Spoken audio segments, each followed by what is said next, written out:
আজ রাশিয়ার পুতিনের অ্যাকশনে ডক্টর ইউনূসের 5 বছরের জেল হয়, বাংলাদেশের নির্বাচন বয়কট করে। বাংলাদেশ ইস্যুতে ভ্লাদিমির পুতিন কিন্তু কনসার্ন করেছেন ডক্টর মোহাম্মদ ইউনূসেরও 5 বছরের কারাদণ্ড শুধুমাত্র ওরই না, উপদেষ্টাদের মধ্যে শুরু করে অনেকেরই। এদিকে এবার বাতিল হয়েছে বাংলাদেশের নির্বাচন। ভ্লাদিমির পুতিনের অ্যাকশনে বাংলাদেশের নতুন পরিস্থিতি তৈরি হয়, ডক্টর ইউনূসের উপর সরাসরি প্রভাব পড়ে। একের পর এক সুখবর পাচ্ছেন শেখ হাসিনা। অবশেষে স্থগিত হচ্ছে নির্বাচন, আসছে নতুন তত্ত্বাবধায়ক সরকার। ন্যূনতম 5 বছরের জেল হতে পারে ডক্টর ইউনূস সহ সকল উপদেষ্টাদের। ইউনূস সরকার থাকছে না, তত্ত্বাবধায়ক সরকার আসছে, সেই সরকারের অধীনেই নির্বাচন অনুষ্ঠিত হবে এবং নির্বাচন কবে অনুষ্ঠিত হবে? নির্বাচন অনুষ্ঠিত হবে আগামী 30শে জুন। সেই নির্বাচনে আওয়ামী লীগ অংশগ্রহণ করবে। ডক্টর ইউনূসের খেলা শেষ, আবারও শেখ হাসিনার দিকে বন্ধুত্বের হাত বাড়িয়ে দিলেন পরমাণু শক্তিধর দেশের প্রেসিডেন্ট ভ্লাদিমির পুতিন। দিল্লির মাটিতে আবারও লেখা হচ্ছে বাংলাদেশের আওয়ামী লীগের রাজনৈতিক ভবিষ্যৎ। নির্বাচনের আগেই ঢাকায় আসতে পারে শেখ হাসিনা। শুনে হয়তো আপনার চোখ কপালে উঠতে পারে, কিন্তু বাস্তবতা হয়তো এমনই হতে চলেছে। দিল্লিতে শেখ হাসিনার রাজনৈতিক কার্যক্রম আরো স্পষ্ট হলো। এখন সরাসরি তিনি বৈঠক শুরু করেছেন আওয়ামী লীগের বিভিন্ন অঙ্গ সংগঠনের সঙ্গে। নতুন তত্ত্বাবধায়ক সরকার আসার একটি সম্ভাবনা রয়েছে। একটি বিশ্বস্ত সূত্রের মারফত তিনি আমাকে মেসেজটা দিলেন। তিনি জানালেন আগামীকালকে বা আগামী পরশু দিনের মধ্যে রাজনীতির বিরাট জল্পনা কল্পনার অবসান, আওয়ামী লীগের রাজনীতি ফিরে আসবে। আসসালামু আলাইকুম প্রিয় দর্শক এইমাত্র পাওয়া গরম খবর। দর্শক শ্রোতা, এবার ডক্টর মোহাম্মদ ইউনূস এবং নির্বাচনকে কেন্দ্র করে বেরিয়ে এসেছে কিছু চাঞ্চল্যকর তথ্য। দর্শক, সেই তথ্যগুলো শুনলে আপনিও অবাক হতে বাধ্য হবেন। দর্শক, আজকে ভিডিওটি খুবই গুরুত্বপূর্ণ, তাই বলছি সম্পূর্ণ ভিডিওটিকে স্কিপ করবেন না। এবং যারা এমন নিত্য নতুন আপডেট খবর দেখতে পছন্দ করেন তারা অবশ্যই চ্যানেলকে সাবস্ক্রাইব করে আমাদের সাথে থাকবেন। দর্শক শ্রোতা, তার বেশি কথা না বাড়িয়ে চলুন বিস্তারিত ভিডিওটি দেখে আসি। বাংলাদেশের রাজনৈতিক অঙ্গনে এখন এক অভূতপূর্ব নাটকীয় পরিস্থিতি তৈরি হয়েছে বলে বিভিন্ন রাজনৈতিক সূত্র ও বিশ্লেষকদের ভাষ্য, যেখানে রাশিয়ার প্রেসিডেন্ট ভ্লাদিমির পুতিন সরাসরি ও পরোক্ষভাবে ডক্টর মোহাম্মদ ইউনূসের উপর প্রচুর পরিমাণে চাপ প্রয়োগ করছেন বলে অভিযোগ উঠেছে। অভিযোগকারীদের দাবি অনুযায়ী এই চাপ এতটাই তীব্র যে ইউনূস প্রশাসনের ভিতর চরম অস্থিরতা তৈরি হয়েছে এবং কূটনৈতিক মহল পর্যন্ত আলোচনা ছড়িয়ে পড়েছে যে হাসিনাকে নির্বাচনে ফেরানো ছাড়া এই সংকটের কোনো পথ খোলা থাকবে না বলা হচ্ছে। ক্ষমতাচ্যুত হওয়ার পর সাবেক প্রধানমন্ত্রী শেখ হাসিনা বর্তমানে ভারতে অবস্থান করছেন এবং তাকে দেশে ফিরিয়ে এনে নির্বাচনে অংশগ্রহণ নিশ্চিত করতে পুতিন মরিয়া হয়ে উঠেছে। কারণ তার দৃষ্টিতে হাসিনাকে বাদ দিয়ে অনুষ্ঠিত কোনো নির্বাচন আন্তর্জাতিকভাবে প্রশ্নবিদ্ধ হবে এবং দক্ষিণ এশিয়ার রাশিয়ার কৌশলগত স্বার্থ ক্ষতিগ্রস্ত হতে পারে। অথচ বাস্তবতা হচ্ছে ডক্টর মোহাম্মদ ইউনূসের নেতৃত্বাধীন প্রশাসন শেখ হাসিনার বর্তমান রাজনৈতিক দলকে নিষিদ্ধ করে রেখেছে এবং তাকে নির্বাচনের বাইরে রাখার সিদ্ধান্তে অনড় অবস্থানে রয়েছে। ফলে পুতিনের চাপ ও ইউনূসের সিদ্ধান্তের মধ্যে সরাসরি সংঘর্ষ তৈরি হয়েছে। রাজনৈতিক অন্তর্মহলের ভাষ্য অনুযায়ী রাশিয়া একের পর এক কূটনৈতিক বার্তা পাঠাচ্ছে। অর্থনৈতিক সহযোগিতা, জ্বালানি প্রকল্প, ভবিষ্যৎ বিনিয়োগ, এমনকি আন্তর্জাতিক মঞ্চে সমর্থনের বিষয়ে সামনে এনে ইউনূসকে বোঝানোর চেষ্টা করছে যে হাসিনাকে ফেরানো এখন আর অপশন নয়, বরং বাধ্যবাধকতা। আর এই চাপের মুখে ইউনূস নাকি একাধিক বৈঠকে আবেগপ্রবণ হয়ে পড়েছেন বলেও গুঞ্জন শোনা যাচ্ছে। কেউ কেউ বলছেন চাপের তীব্রতায় ইউনূস কেঁদে ফেলেছেন, আবার কেউ বলছেন সেই কান্নার মধ্যেই ছিল এক ধরনের চাপা হাসি, যেন পরিস্থিতির ভয়াবহতা বুঝেও তিনি জানেন সামনে কি কঠিন সিদ্ধান্ত অপেক্ষা করছে। রাজনৈতিক সূত্রগুলো দাবি ইউনূস স্পষ্ট জানিয়ে দেওয়া হয়েছে যে হাসিনাকে নির্বাচনের বাইরে রেখে গেলে রাশিয়া এই নির্বাচনকে স্বীকৃতি না দিতে পারে এবং তার প্রভাব আন্তর্জাতিক অঙ্গনে ভয়াবহ রূপ দিতে পারে।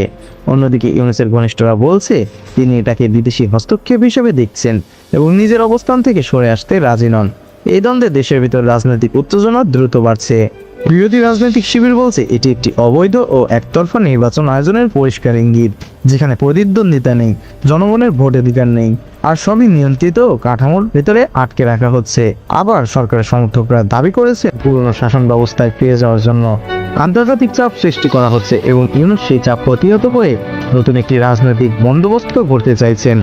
এই পুরো পরিস্থিতিতে শেখ হাসিনাকে ঘিরে প্রশ্ন আরও ঘনীভূত হচ্ছে। তিনি কি সত্যিই দেশে ফিরবেন? তার দল কি শেষ পর্যন্ত নির্বাচনের সুযোগ পাবে, নাকি পুতিনের চাপ উপেক্ষা করে ইউনূস নিজের পথে এগিয়ে যাবেন? বিশ্লেষকদের মতে এই টানাপোড়েন শুধু একটি এখন দেশের নির্বাচন নয়, বরং পরাশক্তির প্রভাব, জাতীয় সার্বভৌমত্ব এবং গণতন্ত্রের ভবিষ্যৎ নির্ধারণের লড়াই পর্যন্ত হয়েছে। এই লড়াইয়ের কেন্দ্রে দাঁড়িয়ে আছেন একজন ডক্টর মোহাম্মদ ইউনূস, যিনি একদিকে আন্তর্জাতিক চাপের পাহাড়, অন্যদিকে দেশের ভেতরে রাজনৈতিক বিস্ফোরণের ঝুঁকি নিয়ে সিদ্ধান্ত নিতে বাধ্য হচ্ছেন। সব মিলিয়ে বাংলাদেশ এখন এক এমন অবস্থায় দাঁড়িয়ে আছে যেখানে একটি সিদ্ধান্ত নির্ধারণ করে দিতে পারে দেশ কোন দিকে যাবে, নিজস্ব রাজনৈতিক রায়ে নাকি পরাশক্তি চাপের কাছে নত স্বীকার করবেন। বাংলাদেশের আগামী নির্বাচন, আর এই নির্বাচনকে ঘিরে পর্দার আড়ালে শুরু হয়ে গেছে বিশ্বের ক্ষমতাধর দেশগুলোর এক ভয়ানক খেলা। কারা বসবে ঢাকার মসনদে, জামায়াত নাকি বিএনপি? আমেরিকা কাকে চায়? ভারতের গোপন বাজি কার উপর? চীন কেন হঠাৎ জামায়াতের প্রেমে পড়ল? আর পাকিস্তানি বা কেন ডেপুটি প্রাইম মিনিস্টারকে গোপনে ঢাকায় পাঠালো? শুনলে অবাক হবেন, আমাদের দেশের রাজনীতির নিয়ন্ত্রণ আসলে এখন আর শুধু আমাদের হাতে নেই। বিশ্বের তাবড় তাবড় সব গোয়েন্দা সংস্থা আর কূটনীতিকরা এখন ঢাকায় ঘাঁটি গেড়েছে। কেউ গোপনে টাকা ঢালছে, কেউ দিচ্ছে নীল নকশা, আবার কেউ সরাসরি মিটিং করে জানান দিচ্ছে তাদের অবস্থান। আজকের এই ভিডিওতে আমরা ফাঁস করতে যাচ্ছি সেই চাঞ্চল্যকর গোপন তথ্যগুলো। কোন দেশ কার পক্ষে, কার স্বার্থ কোথায়, এবং শেষ পর্যন্ত কাদের মুখে ফুটবে বিজয়ের হাসি?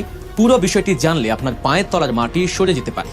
ভৌগোলিক অবস্থানের কারণে বাংলাদেশ এখন দক্ষিণ এশিয়ার সবচেয়ে হট কেক, আর এই কেকের ভাগ নিতে বিশ্বের সুপার পাওয়ার দেশগুলো উঠে পড়ে লেগেছে।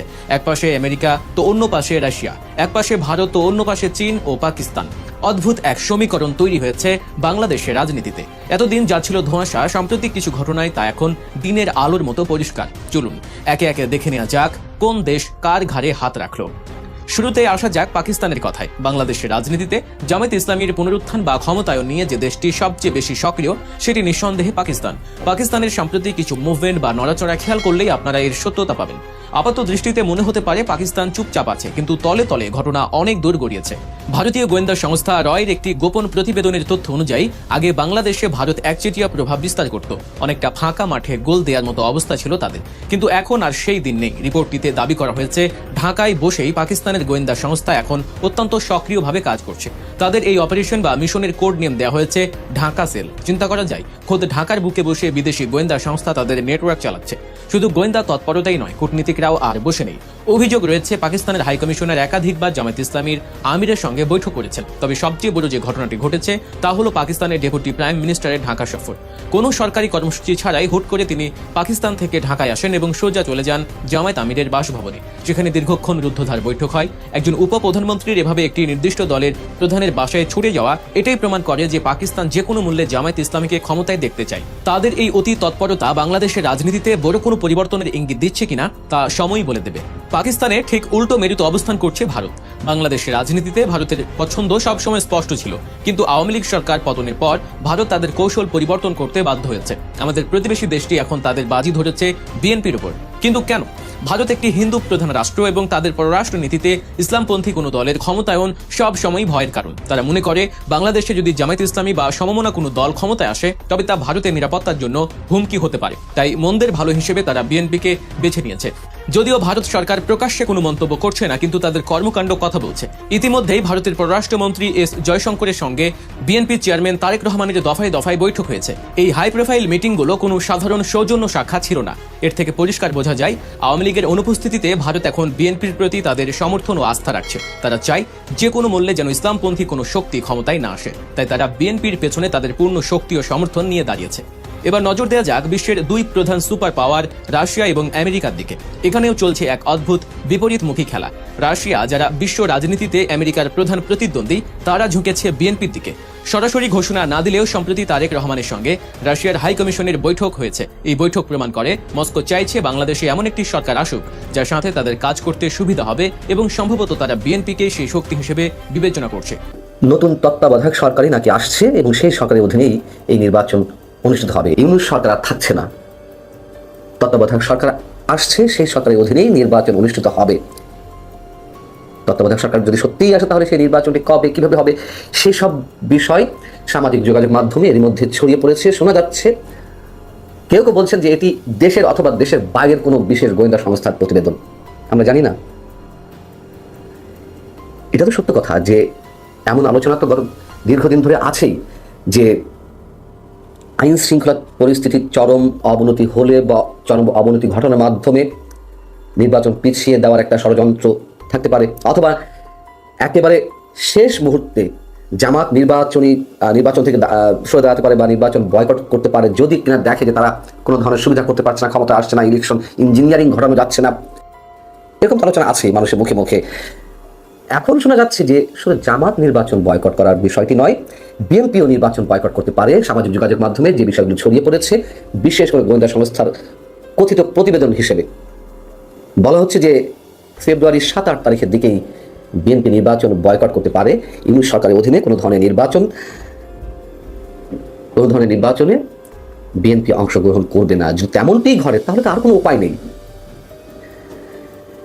এবং বিএনপি যদি ধারণা করে যে এই সরকার, যেহেতু অনেকেই বলেন যে কোনোভাবে চাই জামাত এবং এনসিপি ক্ষমতায় নিয়ে আসতে, এখন কথিত ওই প্রতিবেদনে বলা হচ্ছে, যেটি সামাজিক যোগাযোগ মাধ্যমে নানানভাবে ছড়িয়েছে, বলা হচ্ছে যে তত্ত্বাবধায়ক সরকার ফিরে আসবে। 10-11 তারিখের মধ্যে নতুন তত্ত্বাবধায়ক সরকার শপথ নেবে। ইউনূস সরকারের বিদায় ঘণ্টা তার আগেই বেজে যাবে। এবং নির্বাচন কবে অনুষ্ঠিত হবে? নির্বাচনটি অনুষ্ঠিত হবে আগামী 30শে জুন। সেই নির্বাচনে আওয়ামী লীগ অংশগ্রহণ করবে। এবং ভারতীয় সাংবাদিকরাও তো জানিয়েছেন যে এখনো আওয়ামী লীগকে অংশগ্রহণ বিষয়ে ভারত নানানভাবে কৌশল অবলম্বন করে যাচ্ছে। তাদের বক্তব্য হচ্ছে ভারত এই ধরনের তৎপরতা বা যে কোনো দেশের তৎপরতা বা কূটনৈতিক তৎপরতা কোনোটি ওপেন চলে, কোনোটি গোপনে চলে। এটা তো সত্য কথা। শুরু থেকেই তো বলে আসছি যে ইউনূস সরকারের অধীনে কোনো সুষ্ঠু নির্বাচন সম্ভব নয়। এখনো এটা স্পষ্ট আমার বক্তব্য, আমি মনে করি। এবং কথাও আমি বলে আসছিলাম যে বিএনপির উচিত যে একটা নিরপেক্ষ অন্তর্বর্তী সরকার হোক বা তত্ত্বাবধায়ক সরকার হোক, সেই সরকারের দাবি করা এবং তার অধীনে নির্বাচনে যাওয়া। এবং বিএনপি বারবার ফাঁদে পা ফেলতে যাচ্ছে কিনা, ফাঁদে পড়ছে কিনা, এই প্রশ্নটা শুধু আমার না, অসংখ্য মানুষের, অসংখ্য সুবুদ্ধি সম্পন্ন মানুষের। তো বিএনপি কেন এই সরকারের অধীনে নির্বাচন চাচ্ছিল? যে নতুন তত্ত্বাবধায়ক হবে, আবার কে আসবে না আসবে, মাঝখান থেকে কি হয়, সেটি ভাবতে গিয়ে যদি তার আম ছানা দুটিই যায়, তাহলে বিএনপি তখন আর কি করবে? যদি সত্যি সত্যি বুঝতে পারে যে নির্বাচনে কিছু ঘটতে যাচ্ছে। ওয়াশিংটন পোস্টের এই খবরটা একেবারে উড়িয়ে দেওয়ার মতো নয় যে ইলেকশন হলেও সেখানে ইঞ্জিনিয়ারিং করবে কিনা। এখন তত্ত্বাবধায়ক কিভাবে ফিরে আসতে পারে? এটিও আগে আপনাদেরকে বলেছি যে সর্বোচ্চ আদালতের রায়ের মাধ্যমে তত্ত্বাবধায়ক ব্যবস্থা তো অটোমেটিক্যালি সংবিধানে সংযোজিত হয়েছে। এখন এটি কবে থেকে কার্যকর হবে সেটি ছিল প্রশ্ন। কার প্রশ্ন ছিল? তৎকালীন প্রধান বিচারপতি সৈয়দ রিফাত আহমেদ এ সংক্রান্ত রিটের শুনানির সময় বলেছিলেন। দর্শক, আশা করি সম্পূর্ণ ভিডিওটি দেখেছেন এবং এই ভিডিওটি থেকে আপনার যদি কোনো মতামত থেকে থাকে তাহলে আপনার মূল্যবান মতামতটি অবশ্যই কমেন্ট করে জানিয়ে দেবেন। আজকের ভিডিওটি পর্যন্তই, দেখা হবে পরবর্তী ভিডিওতে। সে পর্যন্ত ভালো থাকুন, সুস্থ থাকুন, আল্লাহ হাফেজ।